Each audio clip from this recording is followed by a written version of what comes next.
بسم اللہ الرحمن الرحیم۔ السلام علیکم ورحمۃ اللہ وبرکاتہ۔ عزیز طلباء، اس سے پہلے ہم نے والدین، اولاد، شریک حیات،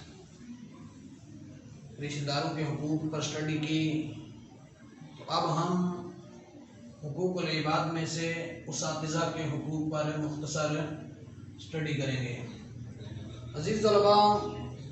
جس طرح نبی اکرم نور مجسم شفیع معظم صلی اللہ علیہ وآلہ وسلم آپ نے مسلمانوں پر حصول علم کو فرض قرار دیا، اسی طرح اس استاد کو بھی معزز ترین مقام عطا کیا تاکہ اس کی وجاہت سے علم کا وقار بڑھے اور علم سے انسانیت کا۔ استاد کا یہ اعزاز کیا کم ہے کہ اسے اس پیشے کی وجہ سے نبی کریم صلی اللہ علیہ وآلہ وسلم سے ایک خصوصی نسبت حاصل ہے۔ تو عزیز طلباء، اس پیشے کی نسبت جو ہے وہ حضور علیہ السلام نے خود ارشاد فرمایا کہ انما بعثت معلما، کہ مجھے اس کائنات کے اندر معلم بنا کر مبعوث کیا گیا ہے۔ تو عزیز طلباء، اساتذہ کے حقوق میں سے سب سے پہلا حق جو ہے وہ ادب و احترام ہے، اور ادب جو ہے یہ نہایت ہی لازم چیز ہے، اور یہ ایسا عمل ہے کہ اس کے ذریعے انسان جو ہے وہ اپنی آنے والی زندگی کے اندر بہت مقام حاصل کر سکتا ہے۔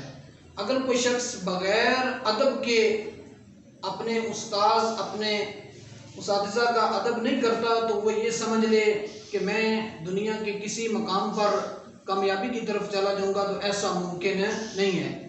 بڑے بڑے فلاسفر، بڑے بڑے پڑھنے والے اور بڑے بڑے ذہین لوگ جو ہے وہ اپنے اساتذہ کے ادب و احترام کے بغیر کائنات کے اندر ان کی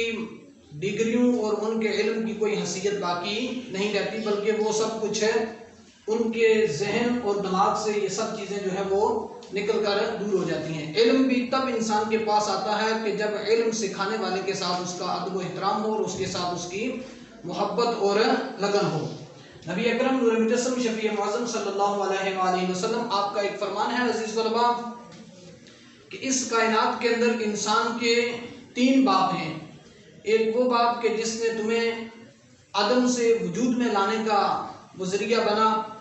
اور دوسرا تمہارا وہ باپ کہ جس نے تمہیں اپنے جگر کا ٹکڑا یعنی اپنی بیٹی تمہارے نکاح میں دی، اور تیسرا تمہارا وہ باپ ہے کہ جس نے تمہیں علم کی دولت سے منور فرمایا، کہ جس نے تمہارے سینے کے اندر علم کو داخل کیا۔ اور جب استاذ ایک والد کی حیثیت رکھتا ہے تو اس وقت لازم ہے شاگردوں پر، بچوں پر یہ بات لازم ہے کہ وہ اپنے اساتذہ کا ادب و احترام کریں۔ اگر وہ ادب و احترام نہیں کریں گے تو جو ان کی پریکٹیکل ایک لائف ہے اس کے اندر وہ تباہ و برباد ہو کر رہ جائیں گے۔ عزیز طلباء، لہٰذا ہم پر یہ بات لازم ہے کہ ہم جن اساتذہ سے ہم علم حاصل کر چکے اور جن سے ہم حاصل کر رہے ہیں ان کا ادب و احترام ہم پر نہایت لازم ہے۔ سیدنا حضرت علی المرتضیٰ رضی اللہ تعالیٰ عنہ آپ کا ایک قول ہے کہ جس نے مجھے ایک لفظ پڑھایا وہ چاہے تو مجھے اپنا غلام رکھ دے، چاہے تو وہ مجھے بیچ دے۔ تو اس بات سے استاذ کا ایک مقام نمایاں ہوتا ہے کہ استاذ کا اتنا بڑا مقام ہے کہ اگر کوئی اس مقام کو سمجھتا نہیں ہے یا پھر اس مقام کا ادب و احترام نہیں کرتا تو وہ اپنی رہتی دنیا کے اندر تباہی کے دہانے پر جا کر کھڑا ہو جاتا ہے۔ آگے ہے اطاعت اور فرما برداری۔ ادب و احترام کے بعد سب سے پہلی چیز کیا ہے؟ دوسری چیز اطاعت اور فرما برداری، یعنی اپنے استاد کی اس کی ہر بات کو مانا جائے، اور جو وہ اچھی بات آپ تک پہنچائے تو آپ پر لازم ہے کہ اس بات پر عمل کیا جائے۔ مثال آپ یوں لے لیں کہ اگر کوئی شاگرد اپنے استاد کی بات کو نہیں مانتا، کوئی بچہ، تو اس پر کیا ہوگا کہ وہ اس سے علم حاصل نہیں کر سکے گا۔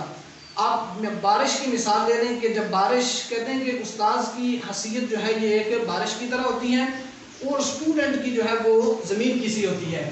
جب بارش پوری برستی ہے ہر جگہ پہ، اور کچھ جگہیں ایسی ہوتی ہیں کہ جہاں پر گھاس بھی اگتے ہیں، فصل بھی بڑے زیادہ پیمانے پر وہاں پر اگاتی ہے، اور کچھ جگہیں ایسی ہوتی ہیں جہاں پر بارش کا کوئی اثر نہیں ہوتا، وہ پانی محض آپ پہاڑوں پر وہ پتھریلی زمین کو دیکھ لیں، جب اس پر بارش پڑتی ہے تو وہ بارش کو اپنے اندر جذب نہیں کرتی بلکہ اس پانی کو ضائع کر دیتے ہیں، بہا دیتے ہیں۔ تو اس سے کیا ہوتا ہے کہ جب جو بچے استاذ کی باتوں کو، اس کی اطاعت اور فرمانبرداری کو لازم پکڑتے ہیں، اس کے ذریعے علم کے حصول کو یقینی بناتے ہیں، تو کیا ہوتا ہے کہ وہ اس ہری بھری گھاس اور فصل کی طرح وہ اپنی زندگی کے اندر نمایاں رہتے ہیں۔ اور جو بچے اپنے اساتذہ سے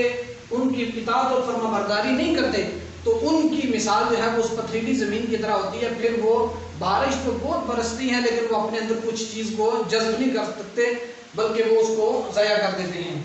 تو اس لیے کہ جو زمین اس بارش کو جذب کرنے کی صلاحیت نہیں رکھتی وہ ہمیشہ بنجر پڑی رہتی ہے۔ جب آپ اساتذہ کے بات کو نہیں مانیں گے تو آپ اس بنجر زمین کی طرح پھر اپنے اساتذہ سے کچھ حاصل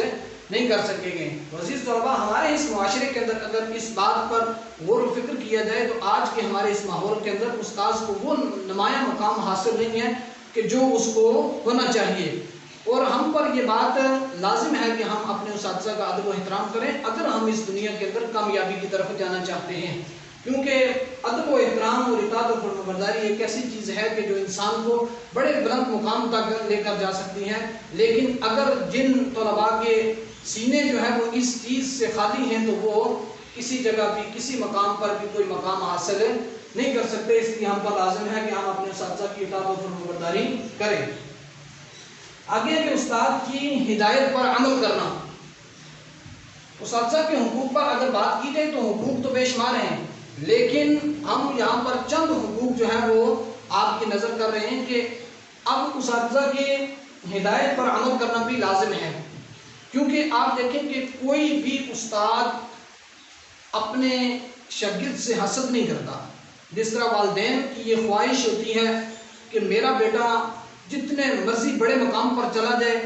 والدین اس سے حسد نہیں کرتے، اسی طرح استاذ کی جو مہربانی اور شفیق استاذ ہیں وہ بھی اپنے شاگرد سے کبھی بھی حسد نہیں کریں گے، وہ جتنے مرضی بڑے مقام پر چلا جائے۔ کیوں کہ استاذ کی یہ دلی خواہش ہوتی ہے کہ میرا جو شاگرد ہے وہ ہر جگہ پر ایک نمایاں مقام رکھے اور وہ ہر وقت جو ہے وہ بلندیوں کی سیڑھیوں پر رہے، وہ پستی کی طرف نہ آئے۔ تو یہ بات تب ہی ہوگی جب ہم استاذ کی ہدایت پر عمل کریں گے، کیونکہ استاد کے دل کے اندر حسد نہیں ہے، بغض نہیں ہے، اپنے طلباء کے بارے میں کینہ نہیں ہے، تو اس لیے طلباء پر یہ بات لازم ہے کہ وہ اپنے استاد کی ہر بات پر عمل کیا جائے۔ طالب علم کا فرض ہے کہ وہ دنیاوی اور اخروی علوم میں استاد کی رہنمائی پر عمل کرے تاکہ اس کا ذہن انتشار کا شکار نہ ہو جائے، وہ علم نافع سے محروم نہ رہ جائے۔ تدریس کے دوران استاد صاحبہ کی جو رہنمائی فرمائے اس پر پوری توجہ کی جائے۔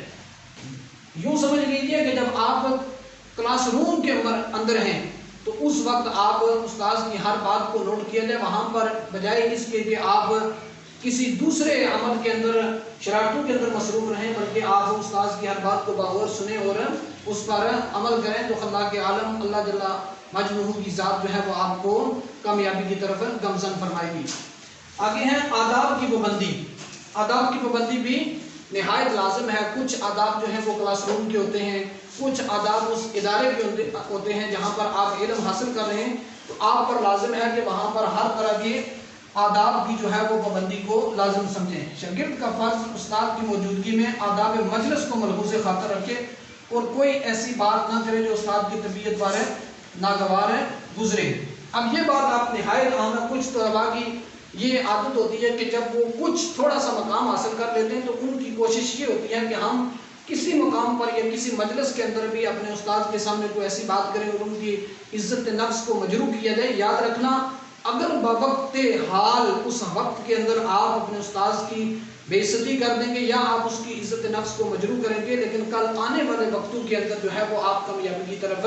نہیں جائیں گے۔ ہم نے بڑے ذہین اور فتین طلباء کو دیکھا کہ وہ پستیوں کی سیڑھیوں پر تو چلتے، ہم نے دیکھے کہ جنہوں نے استاذ کے ساتھ ادب و احترام والا کام نہ کیا وہ بلندیوں کی طرف نہیں جا سکتے بلکہ وہ پستیوں کی سیڑھیوں کی طرح نیچے ہی آتے ہیں۔ تو اس لیے کلاس کا ماحول ہو یا مجلس کے آداب ہوں، وہاں پر اگر آپ کے اساتذہ وہاں پر موجود ہیں تو آپ کو وہاں پر لب کشائی کی ہمت اور جرت نہیں ہونی چاہیے اور نہ ہی آپ لب کشائی کریں۔ طالب علم کو چاہیے کہ وہ جماعت میں بھی کوئی غیر سنجیدہ بات نہ کرے، اسے استاد کی باتوں کو غور سے سننا چاہیے اور بات کو کاٹنا نہیں چاہیے، راہ چلتے ہوئے استاد کے آگے نہیں چلنا چاہیے۔ تو ہم پر یہ لازم ہے کہ اپنے اساتذہ کے آگے بھی نہ چلیں۔ کائنات کے اندر وہی ہستیاں ہیں، ایک والدین ہیں کہ جن کے آگے چلنے سے منع کیا گیا، اور دوسرا استاد ہیں کہ جن کے آگے چلنے سے ہمیں منع کیا گیا۔ تو ہمارے اوپر یہ بات لازم ہے کہ ہم استاد کے بارے میں آداب کی پابندی کا خاص خیال رکھیں۔ جب ہم آداب کی پابندی کا خیال نہیں رکھیں گے تو پھر کیا ہوگا کہ ہم اس دنیا کے اندر کامیاب نہیں ہوں گے، نہ ہی ہمیں کامیابی ہمارا مقدر بنے گی۔ تو عزیز طلباء، آج کے ہمارے اس سبق کے اندر اساتذہ کے حقوق میں سے ادب و احترام، اطاعت و فرمانبرداری، استاد کی ہدایت پر عمل کرنا، آداب کی پابندی۔ تو اللہ کے عالم سے دعا ہے کہ مجھے اور آپ کو اس پر عمل پیرا ہونے کی ہمت اور توفیق عطا فرمائے۔ اللہ حافظ۔ السلام علیکم ورحمۃ اللہ وبرکاتہ۔